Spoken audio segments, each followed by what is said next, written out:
hot on trails from performing at Sturgis. Yes, indeed. Thank you so much for joining us. Thank you for having me. So tell me, yeah, you lick windows, but that's why we love you. I prefer stripper poles, but that's especially after 4 a.m. when days yeah. just closed. I figured I was gonna lay off for the next few months until the COVID thing all goes over and shit. Oh fuck it! Everybody's got immunity if you live with a stripper pole. Hey, I mean, here's the way I see it. This is the way I see it.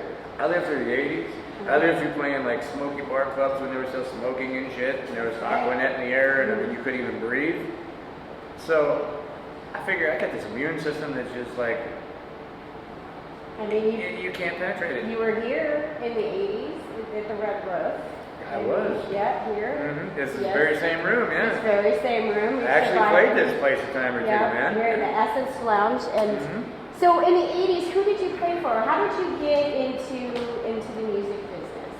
I have been in the music business since I think the beginning of time. I guess it all started when I was 6 years old. My mom and dad brought me to go see Elvis Presley. Ah, there you go. At 6 years old, I was completely blown away by what I had just witnessed. It was my first concert, Elvis Presley, Seattle Center Coliseum. I was at 6. I was that's the coolest thing I ever saw in my life. That is what I want to do. And that's what it is. So what made you take the bass up? Well, that's a strange story. I started off playing guitar. Actually, I started off playing the violin.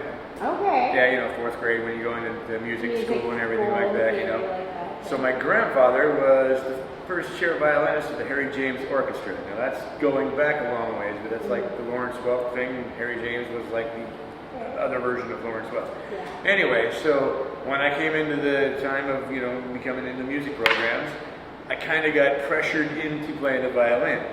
So my grandfather sent me a $2,500 Stradivarius that I could have given two shits about, I was it's a violin, right?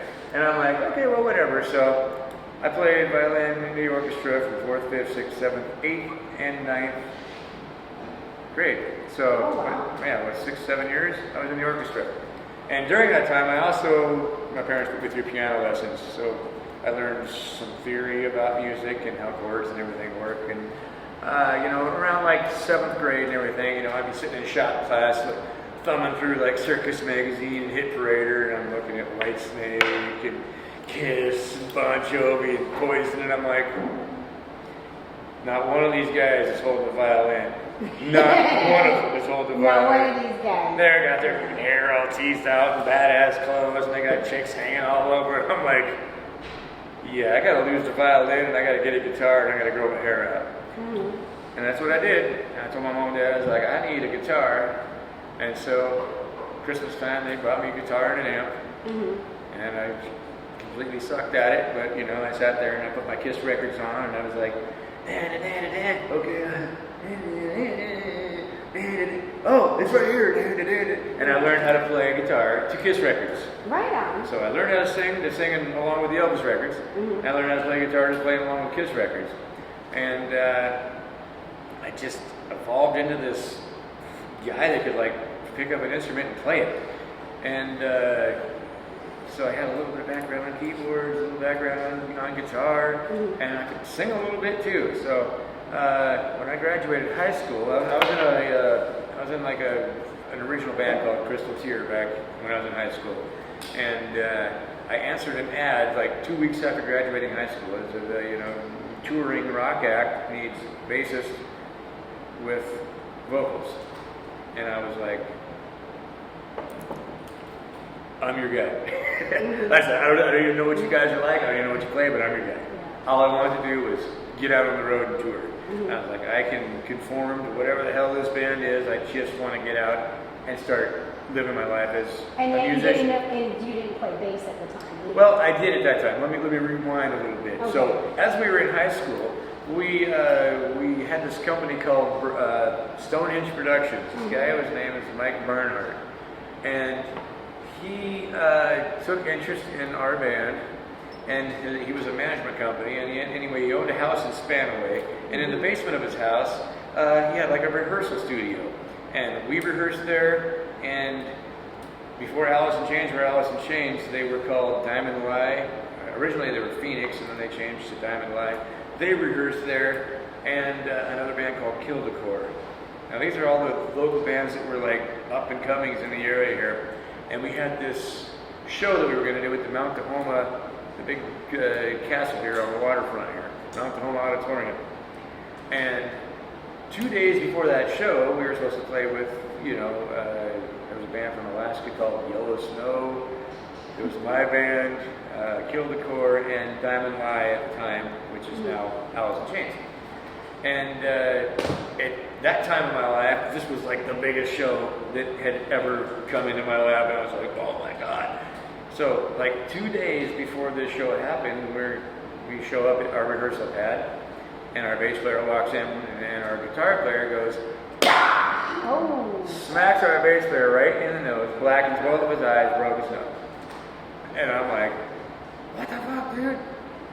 And he's like, it ends up that for 6 months, our bass player was banging our guitar player's girlfriend behind his back. Wow, that is so unheard of for a bass player.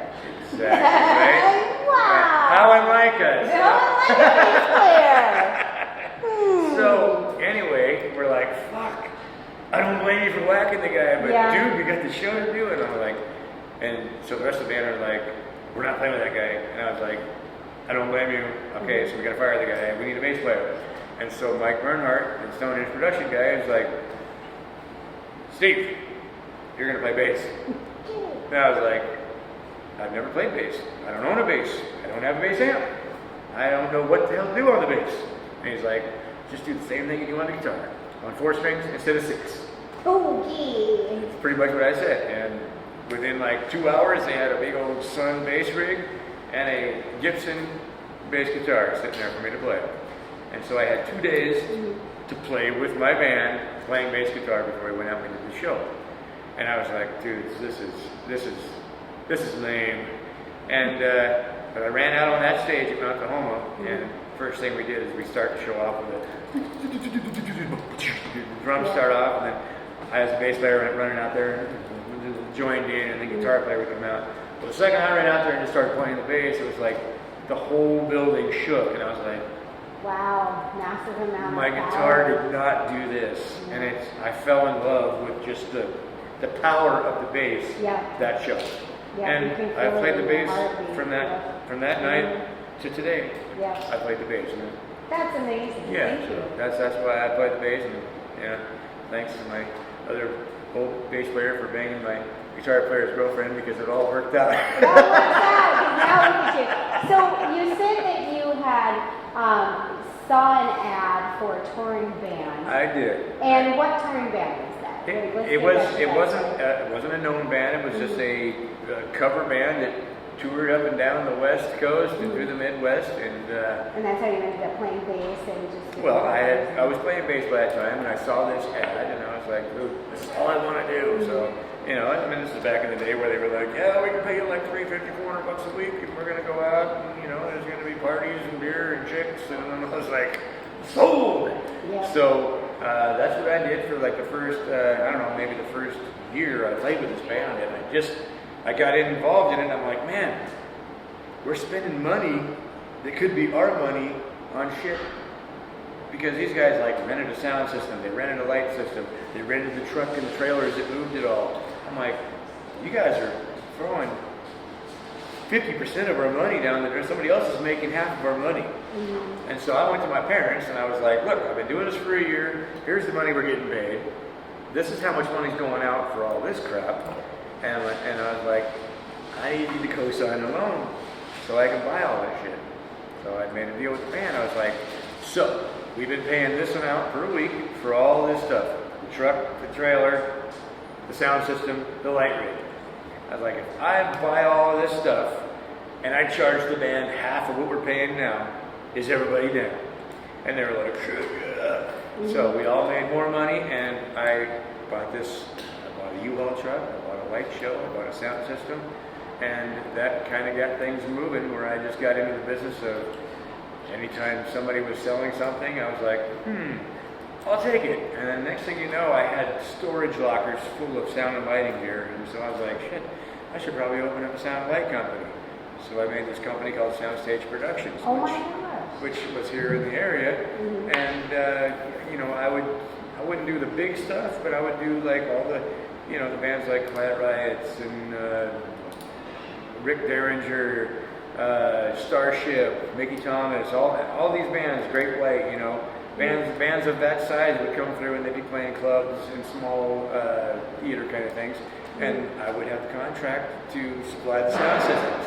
So I went from being a touring top 40 guy to making real money, you know, supplying sound and light systems for shows, and they would contract me for like Portland, Oregon, Tacoma, Washington, Bellingham. So I would have one group of guys setting up in Portland, and then I would run down there and run it. Well, they were setting the second system up in Seattle or Tacoma, and then the next I would through the night drive here. This would be already be set up for me, and then they would piggyback that system to Bellingham.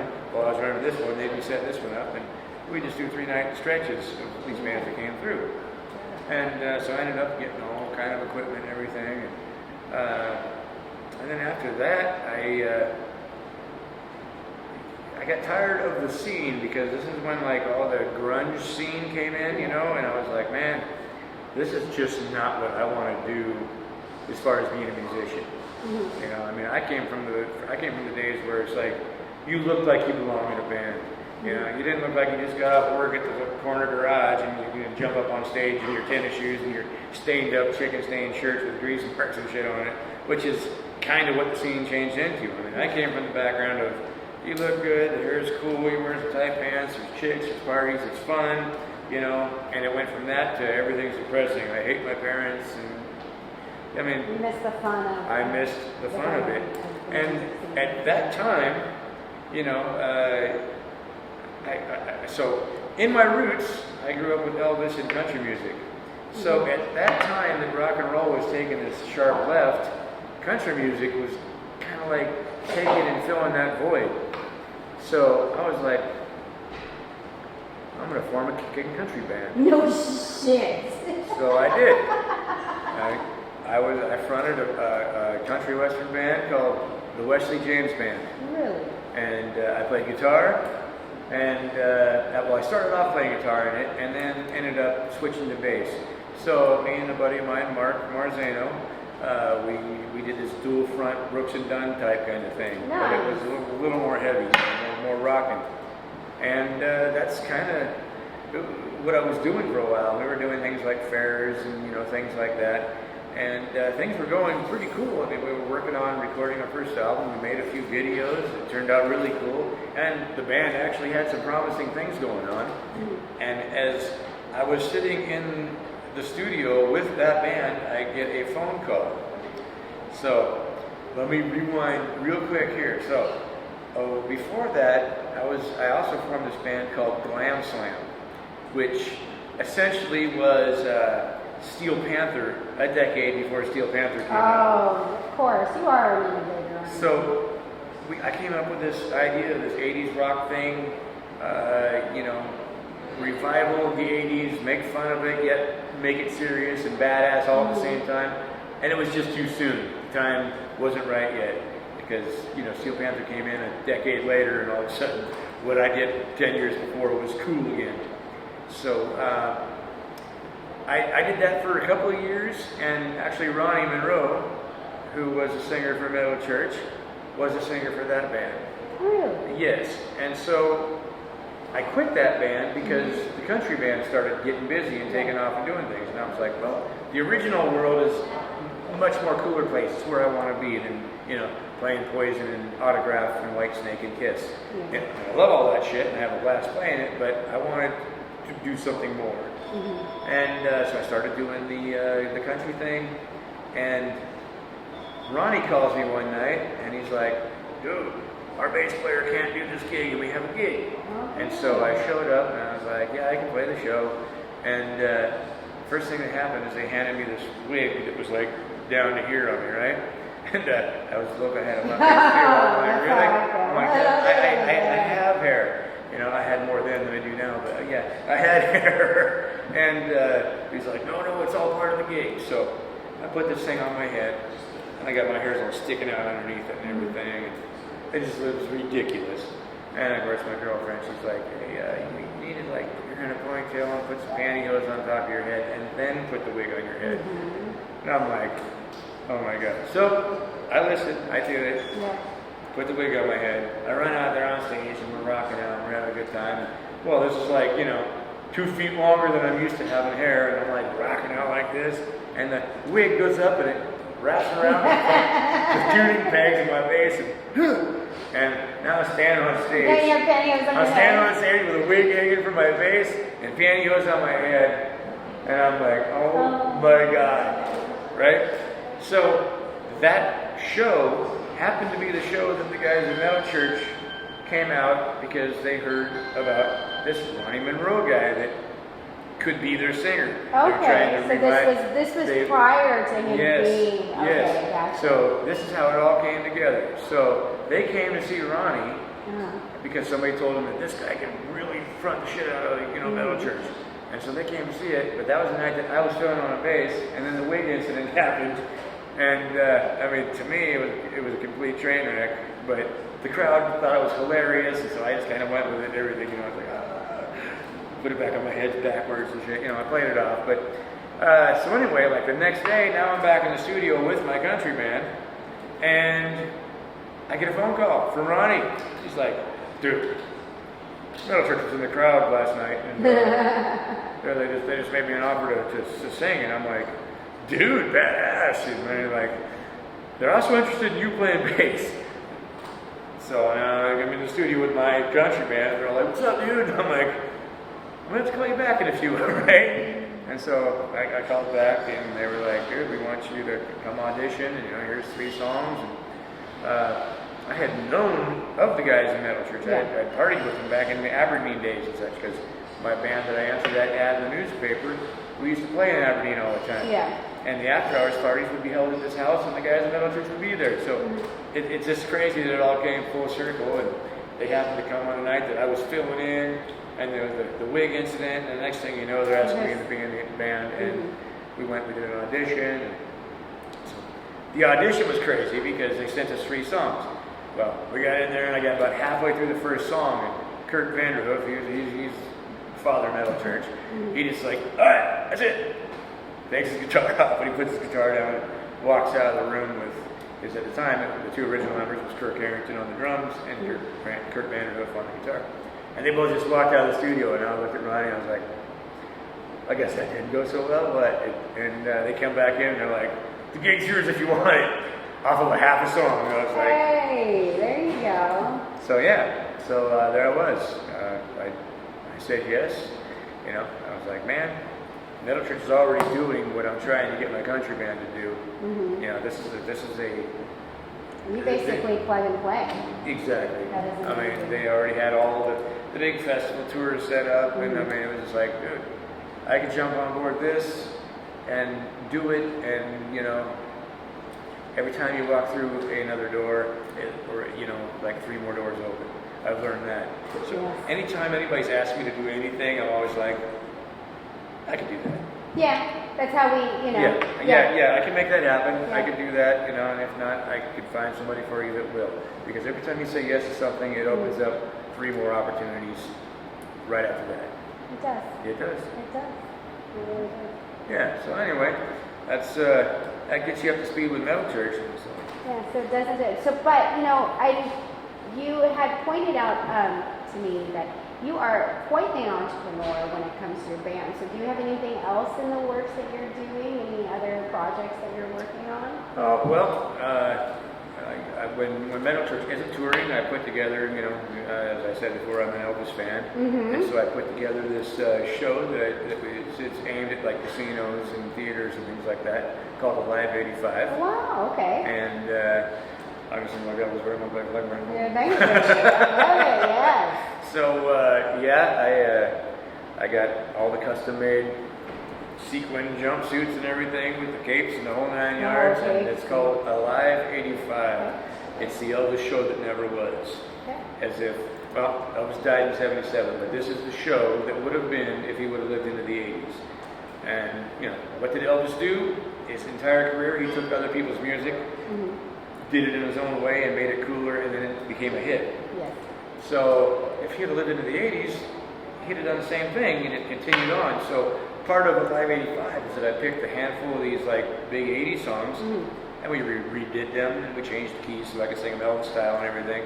And we do things like Hold the Line by Toto and we do Give Me All Your Love Tonight by Whitesnake, and people are just like, I don't think Elvis ever sang that song, But that's the whole premise of the show. Is this is a show that never happened but should have, Yeah. And it's the only show that is a tribute to the King of its kind.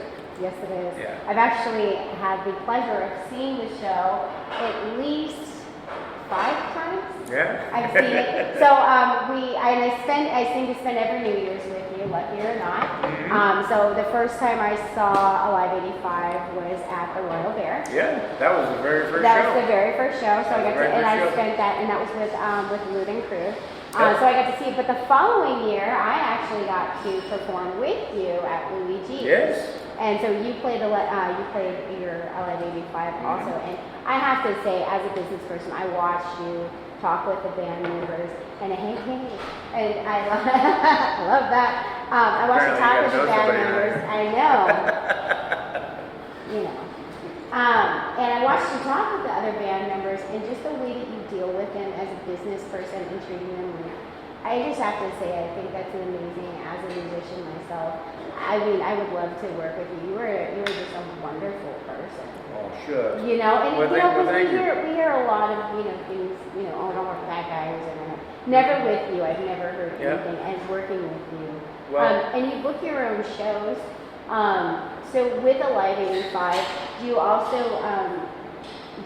book your children's show? Your children also are. They're not so much. They're not so much children anymore. They're 23 and 26, and those guys are more badass than I am even. So I think I did something right. They've been playing bass since they were 4 and guitar since they were 2. Yeah, they Sin Circus, man. So I've been managing these guys since they were 12 and 15, and now they're 23 and 26, and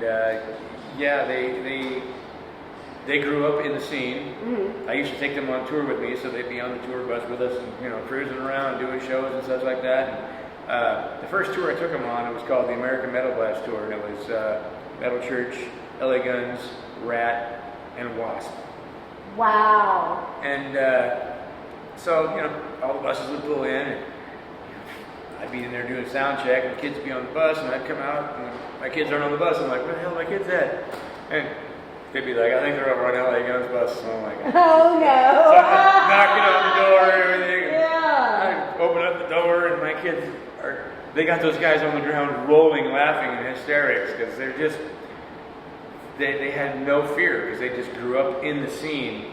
They could have talked to Elvis or Gene Simmons. It would have been just a dude, You're just a dude. They're just a guy. Just like you're just a guy. Well, exactly, but a lot of people, they get this, fanboy, fangirl, whatever it might be, and you clam up, and you're like, God, this guy's so huge.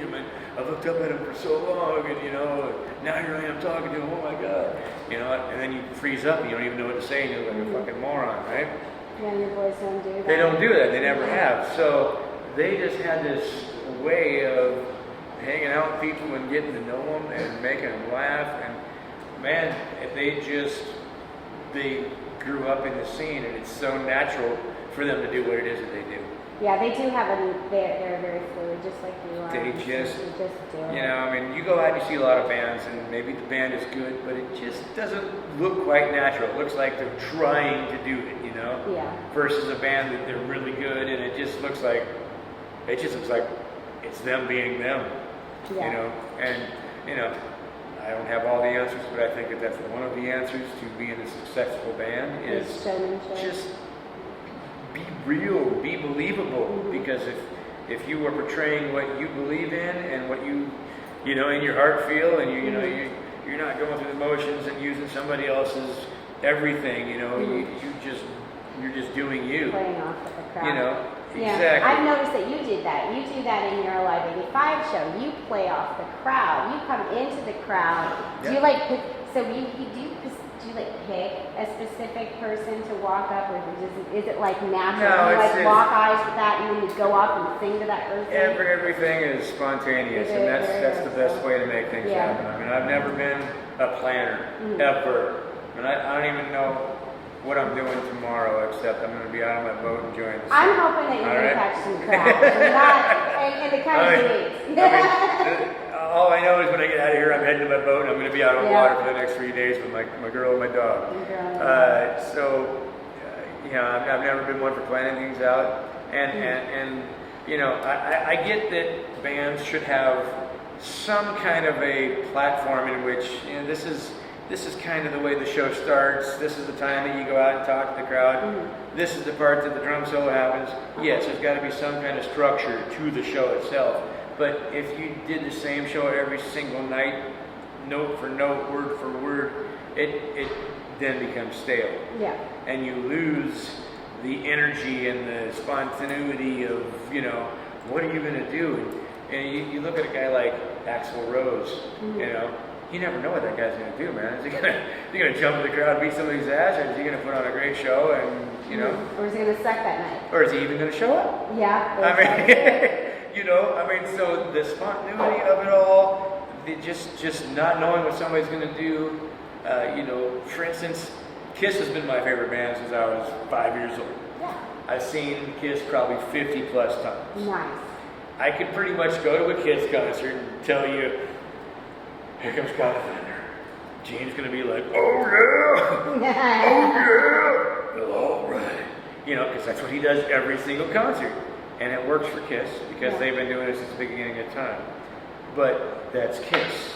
You know, there's certain bands like Kiss and Aerosmith and Motley Crue that it just doesn't even matter what they do, it's going to be cool because they have that big of a fan base. Yeah. But for any up-and-coming band or a band that's, you know, in the middle somewhere, you have to be fresh and entertaining every night. If you do the same show, it's going to get stale and go downhill real quick. Yeah. So do you find that you do that, so when you're traveling across the world, so do you bring, even though is it the same set list for every venue, or do you guys change it up, or?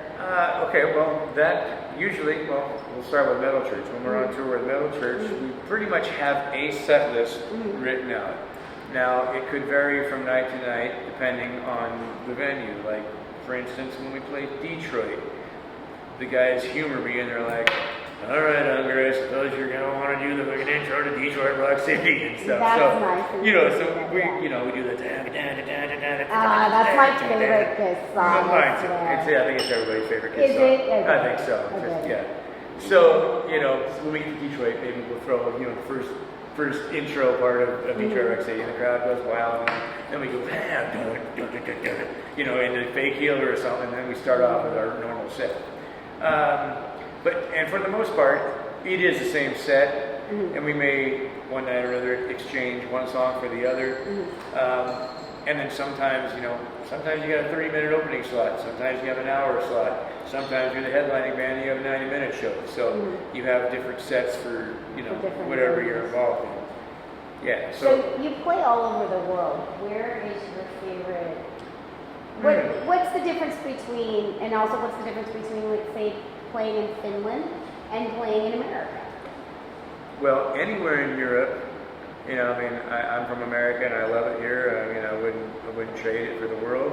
But when it comes to rock and roll and music in general, Europe is badass. There's nothing like it. There is nothing like it. In Europe, hard rock, metal, and electronic, disco kind of discotheque kind of stuff. That's what people eat over there. Yep. I mean, you're either heavy metal or you're techno. Yeah, I'm telling you, that's what people do. They consume themselves by going to festivals. That's what you do. Here, you know, in America, we have so many different things that people can do, and so many types of music. You know, I mean, this is a pie. You can only cut that pie so many ways before, you know, everybody gets a sliver that's this big and it's like, that's barely worth eating. you know. But you go over to Europe and you got, here's metal, here's rock, and here's techno. We're going to split this pie in 3 directions, and all these people, even the techno people, go to metal shows, and metal people go to techno shows. There's none of this, It's you a know. festival. Oh, seriously, I mean, you like techno? It's like, it's music. It's people getting together and having fun and just holding up their beer steins, and it doesn't matter if it's pissing down rain or if it's a beautiful day, and they're out there stomping around, having a great time, drinking, partying, high-fiving. Somebody falls down the mosh pit. It's not like here, people just keep trampling them. In Europe, if somebody falls down, they stop, grab the guy, pick it back up. And the guy's like this. And then all of a sudden they're back at it again. It's like they just really have it together in Europe. Yeah, they do. As far as entertainment goes. And it's what people like to do. I mean, they go for these 3-day, you know, walk-in campouts, and they just camp in their tent, and they party, and they eat the foods. Yep, they eat and they drink, and it's just post all the way around. Yeah, and then next weekend they go to a different party, you know. They go to Bloodstock, you know, and from Bloodstock they go somewhere else. And it's an amazing thing. And hopefully, I hope that catches on here in America one of these days. You know, they've tried, you know, with like South by Southwest and it's Rocklahoma. I mean, you know, we do have some festivals here, but it just hasn't caught on because the people here are so divided. There's so many different genres and subgenres, and I mean, here we got rock, hard rock, really hard rock, metal, heavy metal, black metal, death metal. I mean, glam metal. Glam metal, you know, and then we got exactly. country, old country, new country, modern country, hip hop, you know, rap, thug rap. Yeah. I mean, everything is broken down to so many. Now you start breaking that pie down to these little pieces, and it's like people are like, exactly. It's like, well, I'm a country guy, so I'm not going anywhere around that rock and roll crowd, you know. Yeah. And it's like over there, it's like, oh, I'm a techno guy, but I'm going to go see Megadeth play, you know. Yeah, exactly. I'm gonna have a damn good time doing it. Exactly.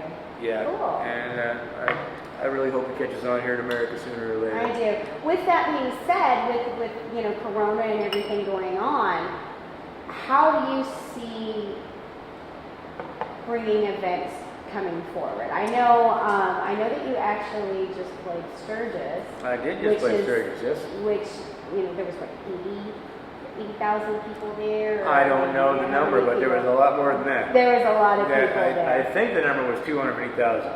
Wow! So 250,000, and then this is the first time you performed since... This is the first show I've played since New Year's Eve. Since you and I played together. Holy God, you lucky. So I'm telling you, that is the longest stretch of time I've ever gone without playing a show in my entire life. That is a long time. It's painful, and you know, it's painful to me. It's painful to my boys in Sin Circus. It's painful to anybody that plays in a band right now. Yeah.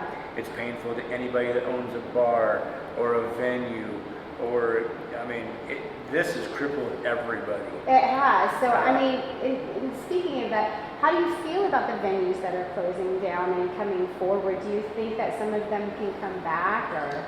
Well, I guess it really depends on how long this is stretched out for. I mean, I feel horrible. I mean, I know we're losing Louis G's. I know we're losing Tony V's. I know we've lost dozens just in our area. That's just here in our local Washington area. You know, this is happening not only in our country, but in every country around the world. Yeah. And you know, I just don't know what's going to be left. I mean, it's really heartbreaking indeed.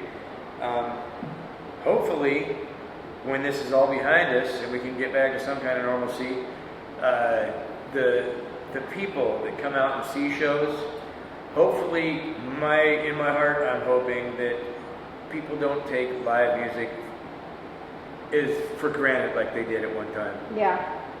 And you know, I'm not putting the blame on anybody. I'm not pointing the finger at anybody because I'm guilty of it as well. I mean, hey, there's a band, they're going to be playing Louis G's this weekend.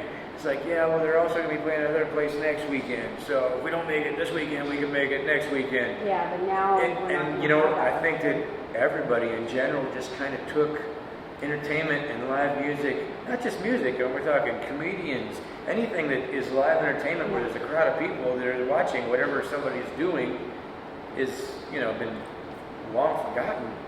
Yeah. And hopefully when they open the gates back up and they let us do this kind of stuff, people like you and I will have a new appreciation for us being able to go and do stuff like that. Oh, yeah. Because I know that there's a lot of people that are like, man, I just feel like, you know, I need to go hug my friends and hang out with my friends and do shots and watch our favorite bands, and, you know, there's just none of that happening. No, it's not. Yeah. There's a lot of fear. There's a lot of fear, and it's so sad. Unfortunately.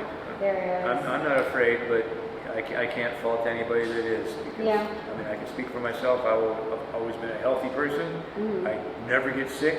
Yeah. You know, so for a guy like me, I have a tough time really buying into this whole thing. Mhm.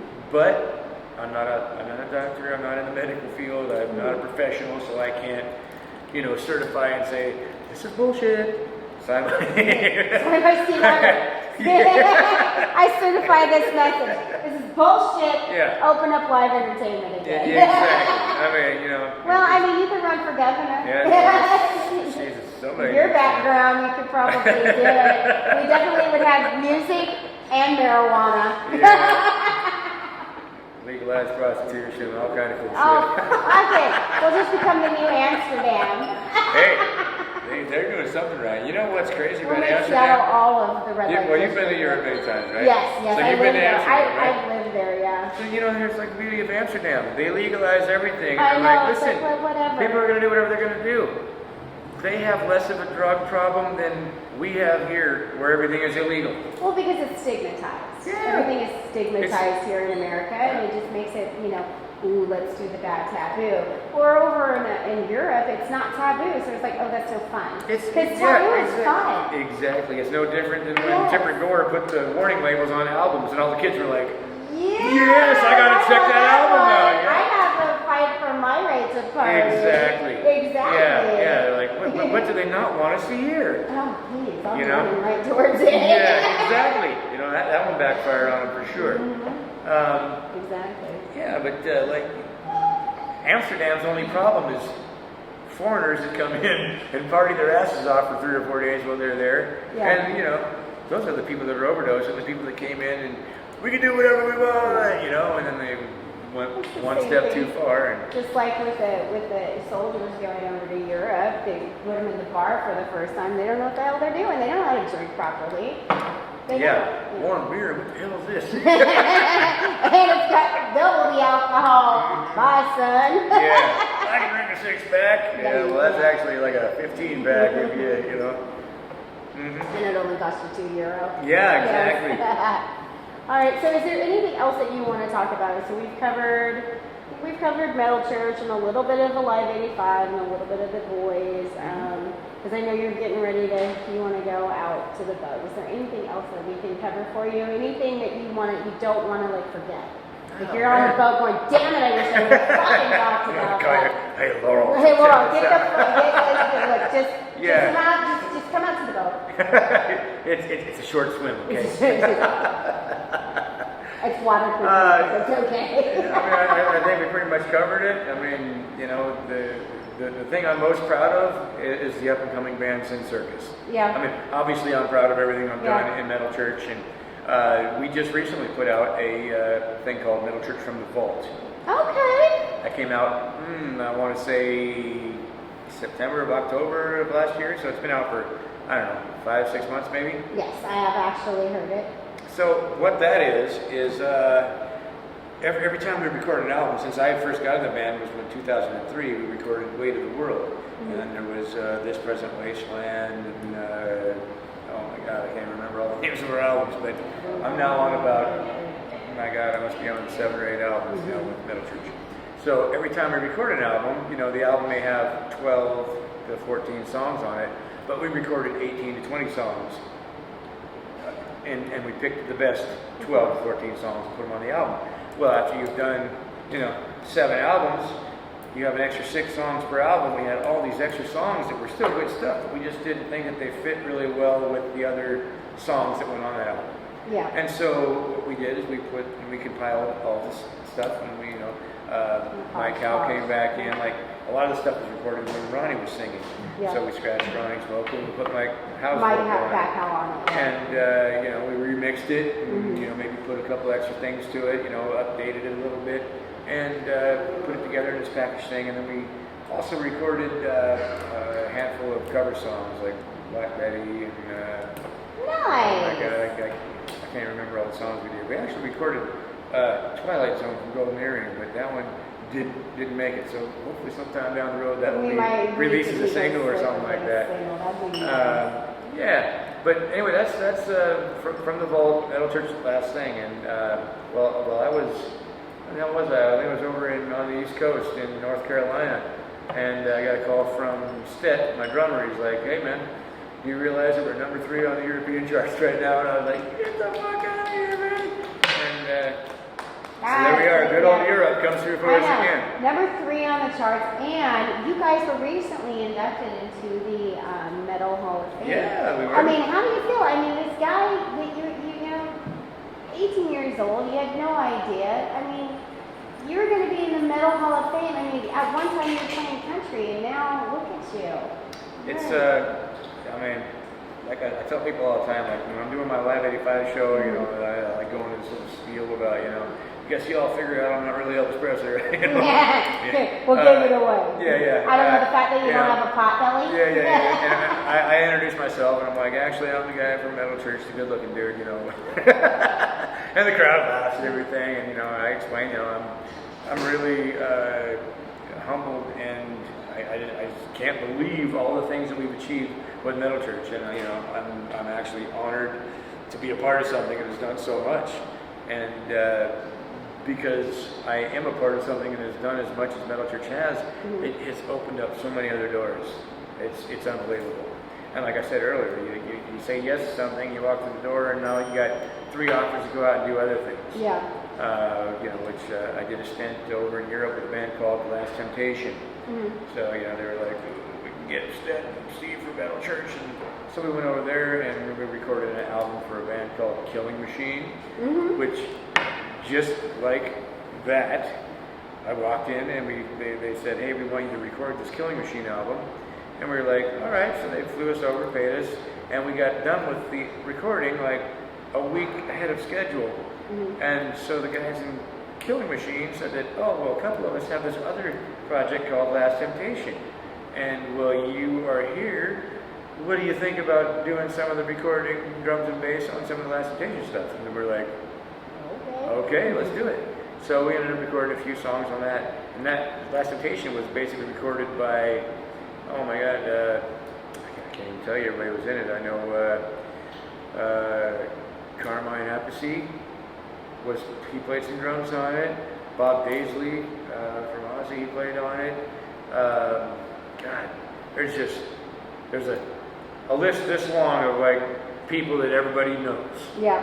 And just to be involved in that list alone and be enlisted as one of the players on there. That in itself is something else you can put on the headboard. Put it on your headboard. Put that on your resume. Exactly. And because of that, then it opens up doors to other things. Exactly. And it's kind of like a snowball effect. So whatever you do, say yes. I'll try. Some things I did. But anyway, back to the original question. I guess my biggest thing that I am most proud of is what my boys, Sin Circus, are now becoming. I mean, it's amazing all the things I've done, and I hope to keep doing it for as long as I can. Nothing lasts forever. I mean, apparently we all have to die sometime. Apparently. But it sounds like with your business practices that you will. Things in your band that you've learned along the way, you've definitely helped those boys out. Oh, definitely. They've won the battle of the band. They did. They're touring all over.